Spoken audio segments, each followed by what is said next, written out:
Friends, welcome to Shri Kannada YouTube channel.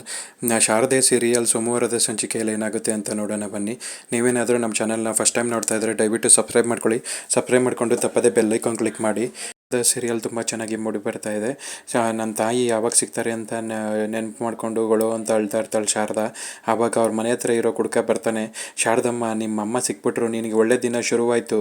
ನಾನು ನಿಮ್ಮ ಅಮ್ಮನ ಕರ್ಕೊಬಂದ್ಬಿಟ್ಟಿದ್ದೀನಿ. ನಿಮ್ಮಮ್ಮ ಇಲ್ಲೇ ಬಂದಿದ್ದಾರೆ. ನಾನು ಆ ಕಡೆ ರೋಡಲ್ಲಿ ಬರ್ತಾ ಇರ್ಬೇಕಾರೆ ಯಾರೋ ಪೋಸ್ಟರ್ ಅಂಟಿಸಿದ್ರು, ಅದನ್ನ ನೋಡಿಕೊಂಡು ಗೊಳೋ ಅಂತ ಅಳ್ತಾ ಇದ್ರು.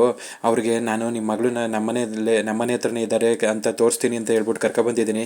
ನಿಮ್ಮ ಅಮ್ಮ ಬಂದಿದ್ದಾರೆ, ನೀನು ಅಳೋ ದಿನ ಎಲ್ಲ ಹೊಂಟೋಯ್ತು, ಕಣ್ಣು ಒರೆಸ್ಕೊಂಡು ಆಚೆ ಬಾ, ನೋಡ್ಬಾ, ನಿಮ್ಮ ಅಮ್ಮ ಬಂದಿದ್ದಾರೆ, ನೋಡ್ಬಾ ಅಂತ ಕರ್ಕೊಂಡು ಹೋಗೋದಕ್ಕೆ ಅಂತ ಬರ್ತಾನೆ.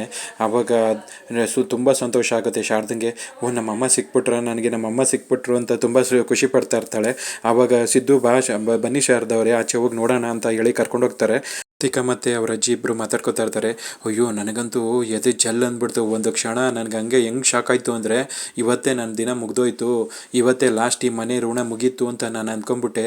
ಏನು ನಮ್ಮಮ್ಮ ಅಷ್ಟು ಬೇಗ ಬಂದ್ಬಿಟ್ರು, ಹಿಂದೆಗಡೆನೆ ಬಂದ್ಬಿಟ್ಟು ನೀನು ನಿಜವಾಗ್ಲೂ ನನ್ನ ಮಗಳೇನಾ ಅಂತ ಕೇಳಿದಾಗ ನನಗೆ ಅಪ್ಪ ಏನಾಯಿತು, ಇವ್ರಿಗೆಲ್ಲ ವಿಷಯ ಗೊತ್ತಾಗೋಯ್ತಾ ಅಂತ ಟೆನ್ಷನ್ ಮಾಡ್ಕೊಂಬಿಟ್ಟಿದ್ದೆ ಇರ್ತಾಳೆ. ಆಗ ಅವ್ರ ಅಜ್ಜಿ ಹೇಳ್ತಾಳೆ, ಇನ್ಮೇಲೆ ನಾವು ತುಂಬ ಹುಷಾರಾಗಿರಬೇಕು, ಏನೇ ಮಾತಾಡಬೇಕು ಅಂದ್ರೂ ಬಾಗ್ಲಾಕೊಂಡು ಮಾತಾಡೋಣ. ಯಾಕೆಂದರೆ ನಮ್ಮ ಹಿಂದೆ ಮುಂದೆ ಯಾರಿಗಾರ ವಿಷಯ ಗೊತ್ತಾಯಿತು ಅಂದರೆ ಈ ಮನೆ ಋಣ ಮುಗೀತು ಅಂತಲೇ ಅರ್ಥ. ಅವಾಗ ತುಂಬ ಕಷ್ಟ ಆಗುತ್ತೆ ಅಂತ ಅವ್ರ ಅಜ್ಜಿ ಹೇಳ್ತಾ ಇರ್ತಾಳೆ.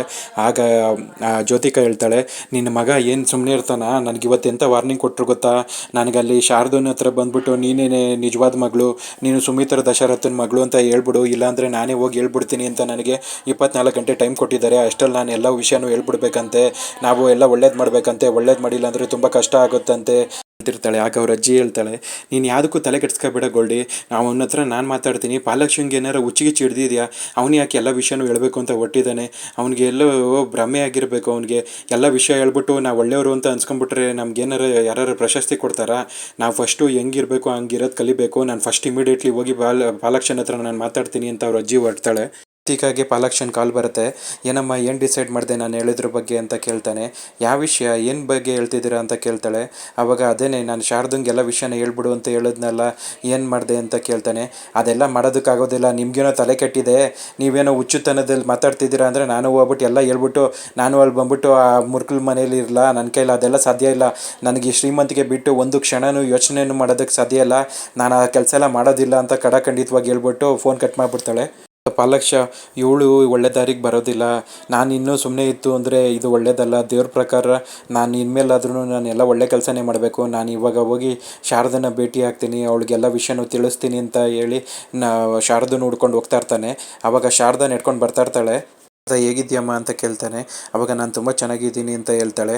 ನೀನು ಏನು ಚೆನ್ನಾಗಿದ್ಯಮ್ಮ, ಎಲ್ಲ ಕಡೆ ನೀನು ಅಂಟಿಸಿರೋ ಪೋಸ್ಟ್ಗಳನ್ನೆಲ್ಲ ನೋಡಿದೆ, ನಂಗೆ ತುಂಬ ದುಃಖ ಆಯಿತು. ನಿನ್ನ ತಾಯಿ ನೋಡ್ಕೋದಕ್ಕೆ ಎಷ್ಟೊಂದೆಲ್ಲ ಹೋರಾಟ ನಡೆಸ್ತಾ ಇದೆಯಾ, ನನಗೆ ಗೊತ್ತಿರೋ ಒಂದು ಸತ್ಯ ನಾನು ನಿನಗೆ ಹೇಳಬೇಕು ಅಂತಲೇ ನಾನು ನಿನಗೆ ನಿನ್ನೆ ಹುಡ್ಕೊಂಡು ಹೋಗ್ತಾ ಇದ್ದೆ ಅಂತ ಹೇಳ್ತಾನೆ. ಏನು ಸತ್ಯ ಹೇಳಬೇಕಾಗಿತ್ತು, ನೀವು ಏನು ಹೇಳ್ತಿದ್ದೀರಾ ಅಂತ ನಂಗೆ ಅರ್ಥ ಆಗ್ತಾ ಇಲ್ಲ ಅಂತ ಹೇಳ್ತಾಳೆ. ಆವಾಗ ನನ್ನ ಹತ್ರ ನನಗೆ ಗೊತ್ತಿರೋ ವಿಷಯನ ನಾನು ನಿಂಗೆ ಹೇಳ್ತೀನಿ ನೋಡು. ನೀನು ಇಷ್ಟು ದಿನ ಕಷ್ಟಪಟ್ಟು ಹುಡುಕ್ತಾ ಇದೆಯಲ್ಲ, ನಿನ್ನ ಅಪ್ಪ ಅಮ್ಮ ಅವ್ರು ಯಾರು ಗೊತ್ತಾ, ನಿನ್ನ ಸ್ವಂತ ಅಮ್ಮ ಬಂದ್ಬಿಟ್ಟು ಸುಮಿತ್ರನೇ ನಿನ್ನಮ್ಮ, ಮತ್ತು ದಶರಥನೇ ನಿಮ್ಮಪ್ಪ. ನೀನು ಅವ್ರ ಮನೇಲಿ ಕೆಲಸ ಮಾಡ್ಕೊಂಡಿದ್ಯಲ್ಲ, ಅದೇ ನೀನು ಬಂದವರಿರೋ ಜಾಗ. ನೀನು ಅಲ್ಲಿಗೆ ಹೋಗಿ ಸೇರ್ಕೊಳ್ಳಮ್ಮ ಫಸ್ಟು. ಜ್ಯೋತಿಕನ ಬಗ್ಗೆನೂ ಮಾತಾಡೋದಕ್ಕೆ ಅಂತ ಹೋಗ್ತಾನೆ. ಆವಾಗ ಜ್ಯೋತಿಕ ಫಾಸ್ಟಾಗಿ ಕಾರಲ್ಲಿ ಬರ್ತಾ ಇರ್ತಾಳೆ.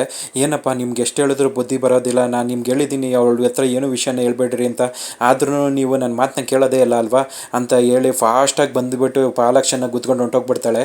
ಶಾರದಾ ಅವಳು ಅದೇ ಶಾಕಲ್ಲಿರ್ತಾಳೆ. ಅವಳಿಗೆ ಇನ್ನೂ ಏನು ನಡೀತು ಅಂತನೂ ಗೊತ್ತಾಗಲ್ಲ. ಅಂಥ ಶಾಕಲ್ಲೇ ಅಲ್ಲೇ ಕೂತ್ಕೊಂಡ್ಬಿಡ್ತಾಳೆ. ಆವಾಗ ಫುಲ್ ಖುಷಿಯಲ್ಲಿ ಜ್ಯೋತಿಕಾ, ನಾನು ಎಲ್ಲ ವಿಷಯ ಗೊತ್ತಾಗೋದಕ್ಕೆ ಬಿಟ್ಬಿಡ್ತೀನಿ ಅಲ್ಲಿ. ಶಾರದಾ, ನಿನಗೆ ಎಲ್ಲ ವಿಷಯ ಗೊತ್ತಾಗೋದಕ್ಕೆ ನಾನು ಯಾವತ್ತೂ ಬಿಡೋದಿಲ್ಲ. ನನ್ನ ಅಧಿಕಾರ, ನನ್ನ ಸಾಮ್ರಾಜ್ಯ, ನಾನು ಇಷ್ಟು ದಿನ ಸುಖವಾಗಿದ್ದಿದ್ದು ಸುಪ್ಪತ್ತಿಗೆ ಯಾವಾಗಲೂ ನನ್ನ ಜೊತೆನೇ ಇರಬೇಕು. ಅದನ್ನು ಯಾವತ್ತೂ ನಿನಗೆ ಸಿಗೋದಕ್ಕೆ ನಾನು ಬಿಡೋದಿಲ್ಲ ಅಂತ ಹೇಳ್ಬಿಟ್ಟು ಅವಳು ಹೋಗ್ತಾ ಇರ್ತಾಳೆ. ಸ್ವಂತ ತಂದೆ ತಾಯಿ ಯಾರು ಅಂತ ಗೊತ್ತಾಗಿರೋ ಶಾರದಾ ಇವಾಗ ದಶರಥ ಮತ್ತು ಸುಮಿತ್ರ ಅವ್ರನ್ನ ಹೋಗಿ ಸೇರ್ಕೊತಾಳ. ಜ್ಯೋತಿಕಾ ತನ್ನ ಸ್ವಂತ ತಂದೆಯನ್ನೇ ಸಾಯಿಸ್ಬಿಟ್ಲು ಕಾರ್ ಆಕ್ಸಿಡೆಂಟ್ ಮಾಡಿ. ಅವಳನ್ನ ಇವಾಗ ಪೊಲೀಸರು ಅರೆಸ್ಟ್ ಮಾಡ್ತಾರೆ.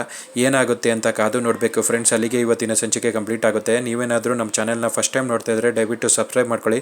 ಸಬ್ಸ್ಕ್ರೈಬ್ ಮಾಡಿಕೊಂಡು ತಪ್ಪದೇ ಬೆಲ್ಲೈಕಾನ್ ಕ್ಲಿಕ್ ಮಾಡಿ. ಆದರೆ ಇಲ್ಲಿ ಜ್ಯೋತಿಕನಂಥ ನರರಾಕ್ಷಸಿ ಯಾವತ್ತೂ ಯಾರಿಗೂ ಸಿಗಬಾರ್ದು. ಅವ್ನ ಸ್ವಂತ ಅಪ್ಪ ಆಗಿದ್ರು ಅವಳನ್ನ ಕಾರ್ ಆಕ್ಸಿಡೆಂಟ್ ಆಕ್ಸಿಡೆಂಟ್ ಮಾಡಿ ಸಾಯಿಸ್ಬಿಟ್ಲು. ಒಬ್ಬ ಮನುಷ್ಯ ತಾನು ಚೆನ್ನಾಗಿರಬೇಕು ಅಂತ ಇಷ್ಟೊಂದು ಸ್ವಾರ್ಥವಾಗಿ ಈ ಥರ ಜಗತ್ತಿಗೆ ಕಾಲಿಡಬಾರ್ದು. ಇದರಿಂದ ಘೋರ ಅನರ್ಥನೇ ಆಗುತ್ತೆ. ಇದ್ರ ಬಗ್ಗೆ ನಿಮ್ಮ ಒಪಿನಿಯನ್ಸ್ನ ಕಮೆಂಟ್ ಬಾಕ್ಸಲ್ಲಿ ತಿಳಿಸಿ ಫ್ರೆಂಡ್ಸ್.